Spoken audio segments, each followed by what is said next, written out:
어제는 이제 설날이었습니다. 우리나라에서 공식적으로 이제 여러 가지 용어를 이제 사는데, 일반적으로 저희 세대, 저희 윗세대도 그러는데, 구정이라는 표현을 이제 많이 쓰는데, 사실은 구정이라는 표현은 좀 일제 잔재가 있는 거고, 이제 설날이 이제 정확한 용어입니다. 이렇게 됐습니다. 원래는 이제 신정 구정을 나눈 것은 일본이 강점하면서, 일본은 아주 일찍부터 개화가 돼서 음력을 쓰지를 않습니다. 그래서 어제 애지가 이제 설날이니까 친구 중에 일본 친구가 있어서 물어보니까 자기네들은 설날을 지키지 않는다고 이렇게 얘기를 합니다. 일본이 우리나라를 점령하고 나서 어떤 문화에 대해서 말살 정책을 하는 일환으로서 우리가 계속해서 설날을 이렇게 축제로서, 민족의 명절로서 하니까 신정, 구정으로 나눠서, 신정이라는 것은 좀 큰 것 같고 구정은 좀 약한 것 같고 이렇게 만들었습니다. 그래서 그때 신정, 구정이 나오고, 일제강점기가 끝나고 나서도 계속해서 우리가 그렇게 사용을 하다가 1985년에 민속의 날 이렇게로 잠깐 바꿨다가, 공식적으로 정부에서는 1989년에 이제 신정은 새해, 이제 구정은 설날,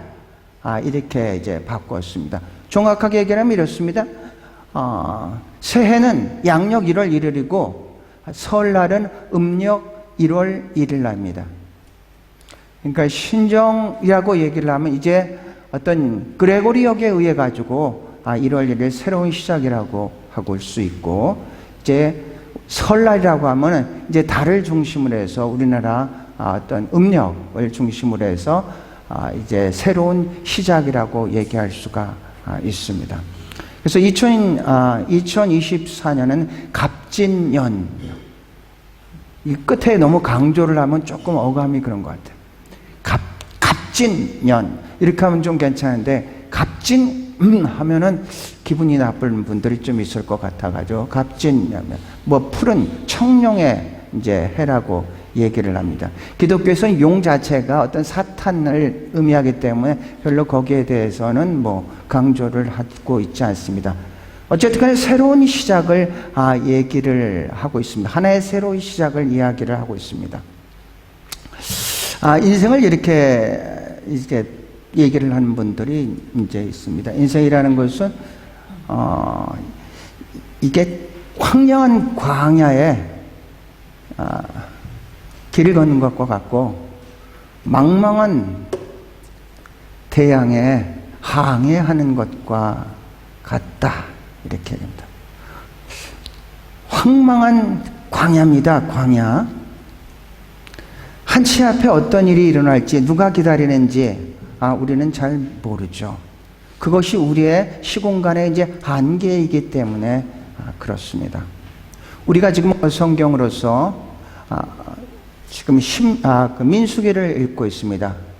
민수기는 시내산에서 출발할 때 한번 카운트를 하고, 가나안 땅에 들어가기 바로 전에서 또 한번 카운트를 했다고 해서 백성들의 숫자를 셌다 해서 민수기라고 하는데, 원래 히브리 성경에서는 이름이 미드바르입니다. 미드바르라는 것은 광야라는 뜻입니다. 근데 이 미드바르에서 어근이 같은 것들이 나옵니다. 다바르 하면은 이것은 말씀이라는 뜻입니다. 드비르, 이것은 지성소라는 뜻입니다. 우리가 생각하는 광야는 모든 것들이 황망하고 모든 것들이 힘들 것 같이 하지만, 그 광야는 하나님을 만나서 하나님의 말씀을 듣는 곳인 줄로 믿습니다. 광야에서 낮에는 구름 기둥으로, 밤에는 불 기둥으로 하나님이 우리를 인도하시고, 만나와 메추라기를 통해서 우리에게 먹을 것을 주시는 줄로 믿습니다. 그게 광야입니다. 우리가 생각하는 그런 광야가 아니라 바로 하나님을 만나 하나님의 말씀을 듣고 하나님이 주시는 음식을 통해서 살아갈 수 있는 곳이, 그것이 광야입니다. 초대 기독교에서는 사막의 교부, 사막의 영성을 강조를 합니다. 일상에서 오는 게 아니라 그 사막에서 모든 것들이 없는 것처럼 하지만 바로 거기서 하나님을 만나서 하나님과 더 가까워지는 그런 경험을, 그런 영성을 가진 사람들을 얘기를 하고 있습니다. 또 하나는 망망한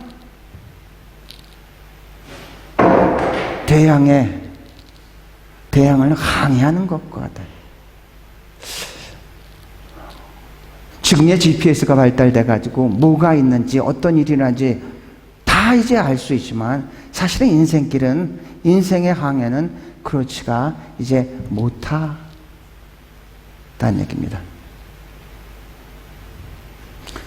오늘 본문 읽은 것은 우리가 그 대양을 항해를 하는데 세계 등불에 대해서, 등대에 대해서 얘기를 하고자 합니다.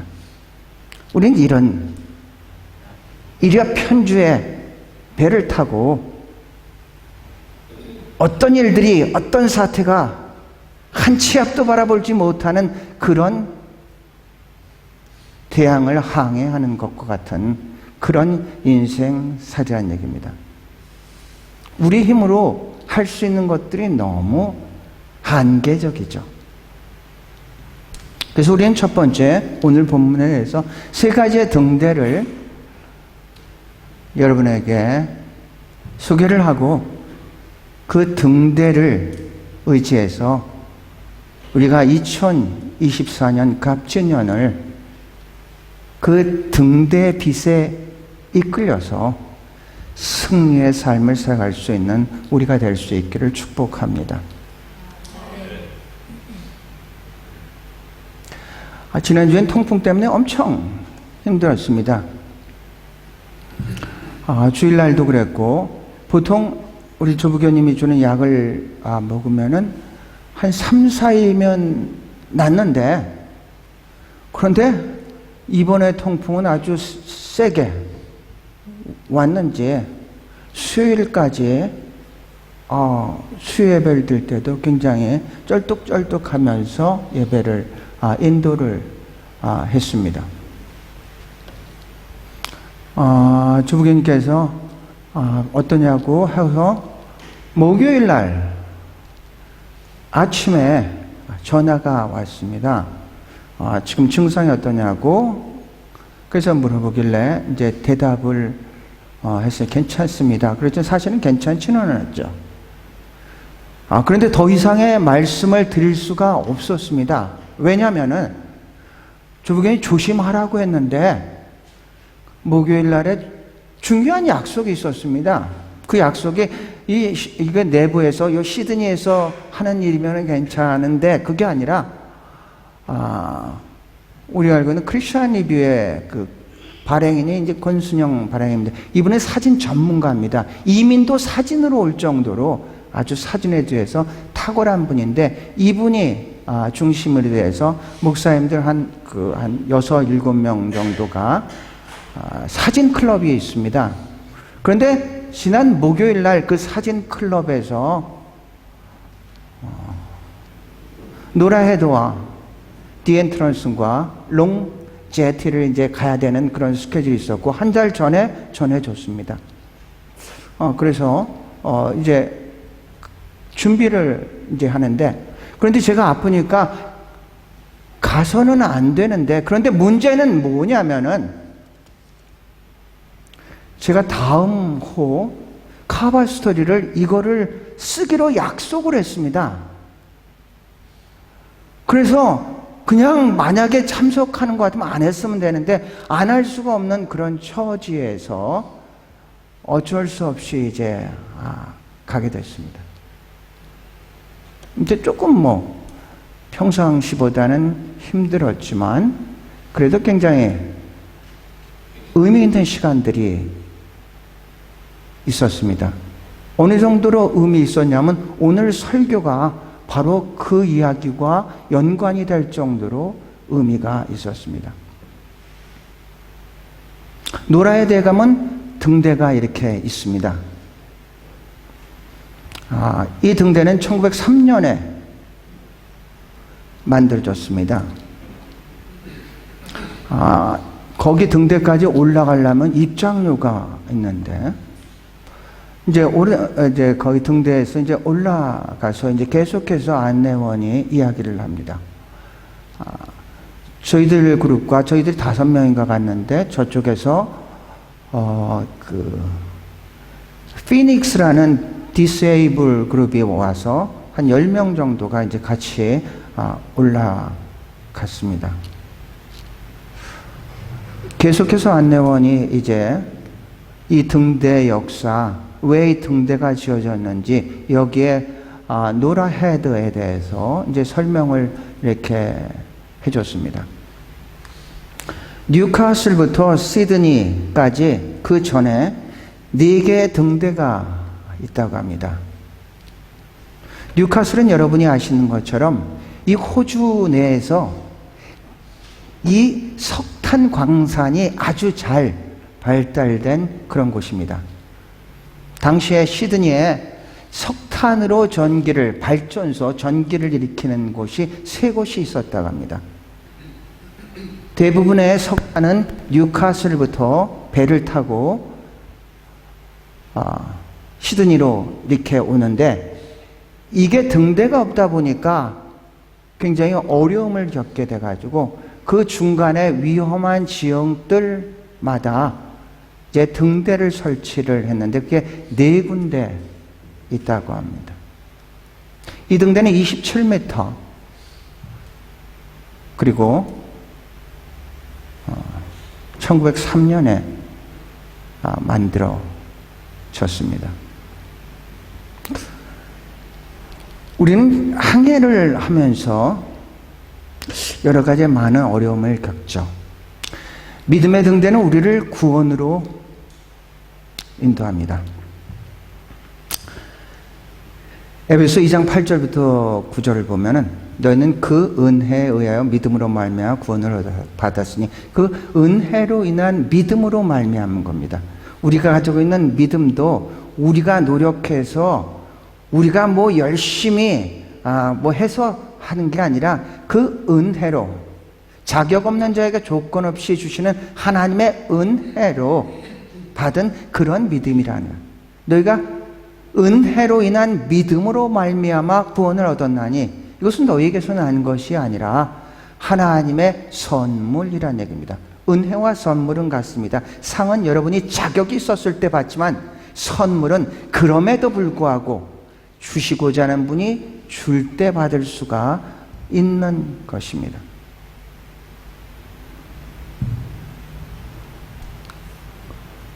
이것은 너에게서 난 것이 아니야. 너의 행위로 난 것이 아니니 이는 아무도 자랑하지 못하게 하려 하심이라고 했습니다. 내가 믿음이 이렇게 커. 여러분이 노력한 게 아니고 하나님의 선물이니까 자랑하는 게 아니라 감사해야 될 줄로 믿습니다. 믿음의 등대는 우리에게 구원으로 인도합니다. 믿음은 하나님과 우리의 관계의 기반입니다. 우리는 믿음을 통해 하나님을 알고 그분의 약속을 신뢰하며 그분의 말씀에 순종하며 살아갑니다. 믿음의 등대는 폭풍 속에서 의심과 두려움의 파도가 우리를 압도할 때도 흔들리지 않습니다. 폭풍은 우리가 제어할 수 없습니다. 우리는 살아가면서 우리가 뭘 할 수 있는 것보다도 할 수 없는 일들이 훨씬 많이 있는데 우리는 언제까지 그 할 수 없는 일을 탓하면서 우리의 형편을 한탄하며 살아가겠습니까? 우리는 우리가 할 수 있는 것을 하면서 살아가야 되는데 할 수 없는 것에 초점을 맞추고 에너지를 낭비하다 보니까 정말 우리가 할 수 있는 일을 하지 못하고 살아간다는 얘기죠. 인생의 폭풍과 인생의 풍파는 우리가 어쩔 수가 없죠. 여러분뿐만 아니라 많은 사람들이 그렇게 만나게 됩니다. 하지만 우리가 할 수 있는 일들이 있죠. 우리가 그 하나님이 주신 믿음을 갖고 있다면은 그것들에 의해서, 외적인 환경에 의해서, 상황에 의해서, 사람에 의해서 흔들리지 않을 수 있을 줄로 믿습니다.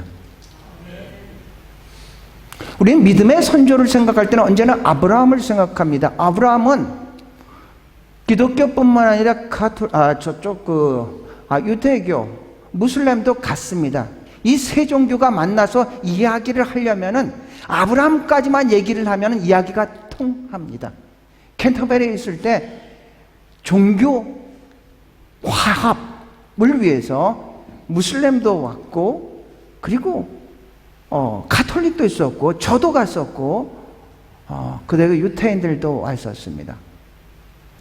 아브라함까지만 얘기를 하면은 문제는 없습니다. 모두가 아브라함을 믿음의 아버지라고 이렇게 생각하고 있기 때문에 아브라함은 이 성경 전체를 해서 믿음을 대표를 하고 있습니다. 아브라함의 믿음은 이렇습니다.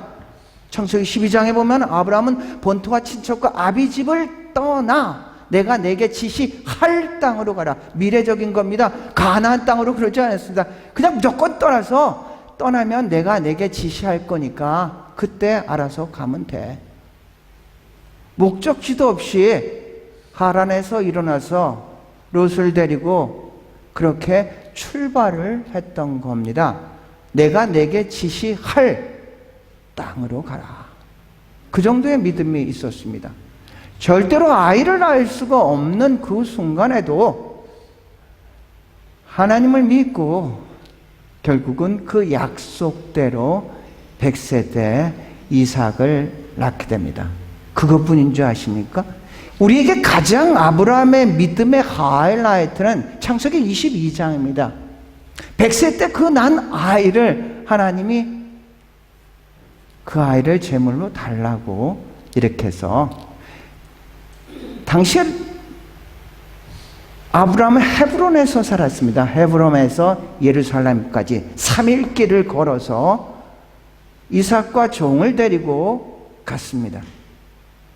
그리고 예루살렘 중턱에 와서 종한테 얘기를 합니다. 너는 여기에 있어라.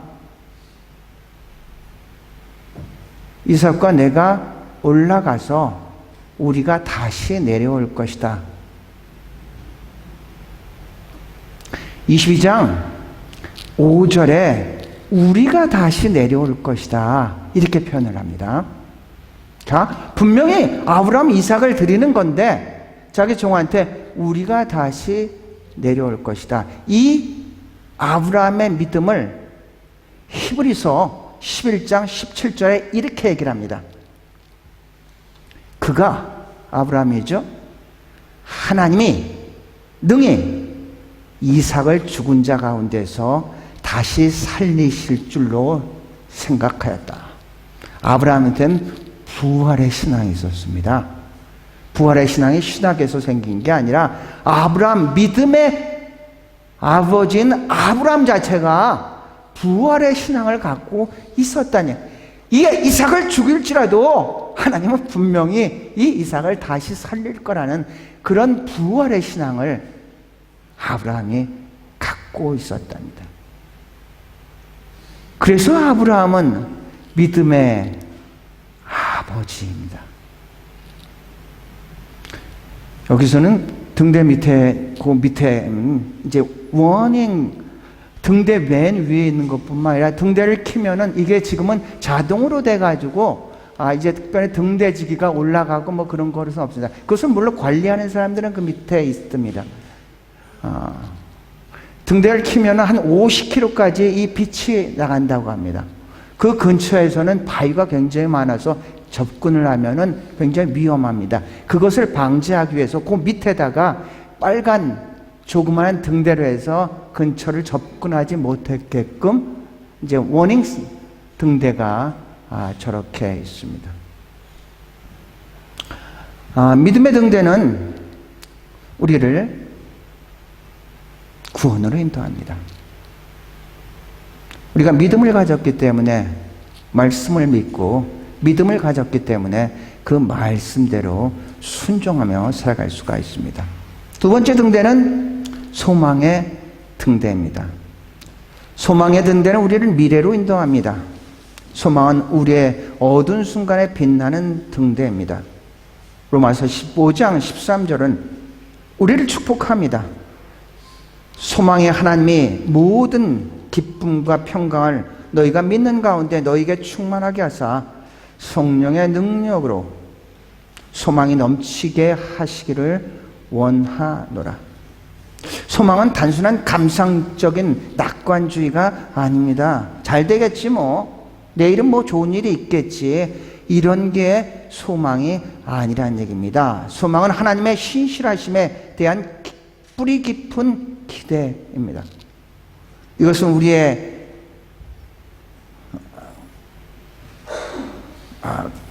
우리의 가장 어두운 시련의 밤 너머에 새벽에 있음을 상기시켜주는 빛입니다. 이제는 절망할 수밖에 없는 순간에 소망은 하나님의 신실하심과 그분의 약속을 상기시켜 다시 앉은 자리에서 일어나게 하는 것입니다. 소망은 삶의 의미와 방향을 가르쳐주고 어둠 속에서 빛을 비춰줍니다. 예레미야 29장 11절에 그 어두운 세상 속에서 예레미야가 이렇게 선포합니다. 여호와의 말씀이라 너희를 향한 나의 생각을 내가 아노니 평안이요 재앙이 아니니라. 너에게 미래의 희망을 주는 것이니라. 이것이 소망입니다. 소망은 감상주의적인 내일을 기대하는 것이 아니라 하나님의 말씀, 하나님의 언약의 근거를 가지고 기대하는 겁니다. 우린 마라나타의 소망을 가지고 있습니다. 아멘. 주 예수여 어서 오시옵소서. 오늘 우리는 이 땅을 살고 있지만 이 땅이 전부가 아니라는 것을 알고 다시 재림 예수를 기다리며 오늘을 살아간다는 얘기입니다. 누가 오늘을 절망합니까? 오늘이 전부인 줄 알고 살다가 오늘 절망의 늪에 빠지면은, 좌절의 구렁텅이에 빠지게 되면은 그 사람들은 절망을 할 수밖에 없습니다. 왜냐하면은 오늘이 전부라고 생각하고 있기 때문에 그렇습니다. 누가 자살을 합니까? 아무리 현실의 무게가 무겁더라도 내일이 있는 사람은 결코 오늘을 포기하지 않습니다. 오늘 정말로 힘들어하는 사람은 내일이 없다고 생각하고 있기 때문에 오늘 포기를 한다는 얘기입니다. 기독교인들은 이 땅에 눈을 감는 날 하늘에서 눈을 뜰 줄로 믿습니다. 이 땅이 전부가 아니라 새 하늘이 있는 줄로 믿습니다.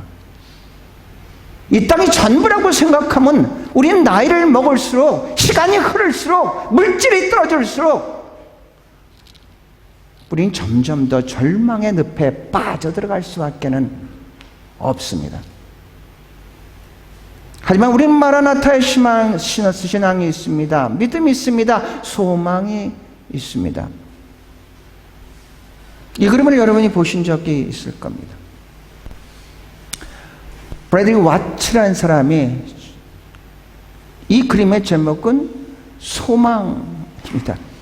전체적인 분위기 자체는 아무런 소망이 없을 것 같은데 하프의 7가지 줄에서 6줄이 끊어진 상태, 한 줄만 난 상태, 눈도 보이지 않는 그런 상태에서 이 그림을 소망이라는 제목으로 그렸습니다. 하프의 6줄이 끊어졌습니다. 건강의 줄이 끊어졌습니다. 사람의 줄이 끊어졌습니다. 재물의 줄이 끊어졌습니다. 명예의 줄이 끊어졌습니다. 그 자기가 기대하던 그 모든 줄이 끊어졌는데, 그런데 단 한 줄이 남았습니다. 그 한 줄은 소망의 줄입니다. 내가 바라고 원하는 그 모든 것들이 다 끊어질지라도, 다 나를 떠날지라도, 주여, 제가 무엇을 바라겠습니까? 나의 소망은 주께 있습니다. 이것이 소망의 힘입니다. 능력입니다. 이것이 소망의 등대입니다. 마지막으로 사랑의 등대입니다. 사랑의 등대는 우리를 사랑으로 인도합니다. 세족식을 마치고 예수님은 제자들에게 새 계명을 주셨습니다. 새 계명을 너에게 주노니 서로 사랑하라. 내가 너희를 사랑한 것 같이 너희도 서로 사랑하라. 내가 서로 사랑하면 이로써 모든 사람이 너희가 내 제자인 줄로 알리라.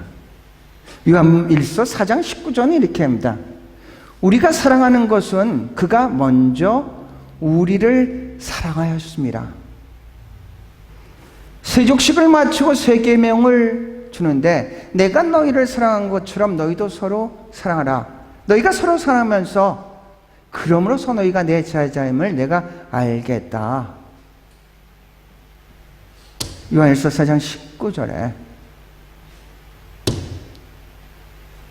너희가 먼저 나를 사랑한 것이 아니라 내가 너희를 먼저 사랑한 그 사랑으로 사랑하라는 얘기입니다. 우리가 사람을 사랑하기가 쉽지가 않죠. 자기한테 잘해주는 사람은 나도 잘해줄 수가 있어요. 그래서 자기를 뒤에서 뒷담화를 하고, 자기를 모함하고, 자기를 미워하고, 그런 사람들을 과연 내 힘으로, 내 의지로, 내 뜻으로 사랑할 수가 있겠는가? 그러고 보니까, 말씀을 전하다 보니까 오늘 꿈에서 어떤 목사님과 무슨 일 때문에 제가 한번 언성을 높인 적이 있었습니다. 그런데 오늘 그분이 꿈에 딱 나타났습니다. 그래서 딱 깨면서 이분한테 내가 전화를 하라는 거구나. 그래서 오전에 전화를 하려다 잊어버렸어요. 그래서 이게 분명히 하나님이 먼저 네가 전화를 하는 게 옳지 않냐. 근데 정말로 전화를 하려고 했거든요. 근데 잊어버렸어요. 그래서 제가 끝나고 나서 그분이 예배 드릴지 모르니까 예배 시간에 해서 윷놀이가 끝나고 전화를 하려고 이렇게 생각. 우리가 남을 사랑할 때, 용서할 때, 이해할 때 이게 우리의 힘으로 정말로 힘들죠. 그런데 어떻게 사랑하라고요? 내가 너를 사랑한 그 사랑으로 사랑하라. 그래서 어떤 사람이 정말로 사랑을 잘하냐?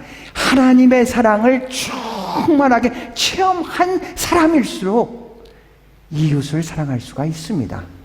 그 사랑이 체험이 안 되면은 어떻게 자기 힘으로 하길 수 있겠습니까? 할 수가 없다는 얘기죠. 그래서 오늘의 결론은 그런 겁니다. 이게 13장은 고린도서 13장은 우리가 사랑장이지 않습니까? 사랑장의 마지막 결론을 얘기를 하고 있습니다. 마지막 13장 14 오늘 읽은 그런 쭉 믿음, 소망, 사랑 있을까지는 항상 있을 것인데 이 중에 제일은 사랑이다. 그러니까 우리가 믿음도 가지고 있고 이 소망도 가지고 있는데 거기에 사랑이 덧붙여 있지 않다면은 그건 좀 문제가 있다니. 그러니까 믿음, 소망뿐만 아니라 우리가 하는 그 모든 일들, 방언을 해도 그렇고요, 치유를 해도 그렇고요, 누구를 갖다 도와줘도 그렇고요, 거기에 사랑이 없다면은 그것은 문제가 있다는 얘기입니다. 그러니까 사랑은 모든 것도, 우리의 삶의 모든 것들의 가장 기초면서 가장 중요한 일이라는 얘기입니다. 사랑의 등대는 주님의 사랑을 우리의 삶 속에 실천하도록 인도합니다. 요한일서 4장 8절은 하나님은 사랑이시라 그랬어요. 하나님은 사랑이니까 사랑하는 자는 하나님이 누군지 알지만 사랑하지 못하는 자는 하나님이 누군지 사실은 모른다는 얘기죠. 왜냐하면 하나님이 사랑이시니까. 하나님이 사랑이시니까.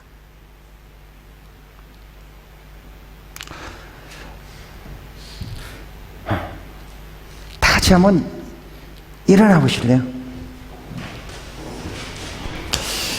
오늘 여러분한테 기도문을 보낸 거 같이 한번, 오늘 세 가지의 말씀입니다. 같이 한번 크게 읽어보겠습니다. 시작. 인생은 언제 어디서 어떤 일을 만날지 모르는 불확실한 항해와 같습니다. 인생의 험난한 바다를 헤쳐나가는 데 있어 우리를 인도하는 세 개의 등대가 있습니다. 믿음의 등대, 소망의 등대, 그리고 사랑의 등대입니다. 이 세 등대는 칠흑과 같이 캄캄하고 어두운 바다에서 표류하지 않고 우리를 항해할 수 있게 하는 어둠 속의 빛입니다. 이 등대들은 우리의 앞길을 밝혀주며 우리를 폭풍 속에서 안정시키고 우리를 하나님 나라로 인도하여 주실 것을 믿습니다.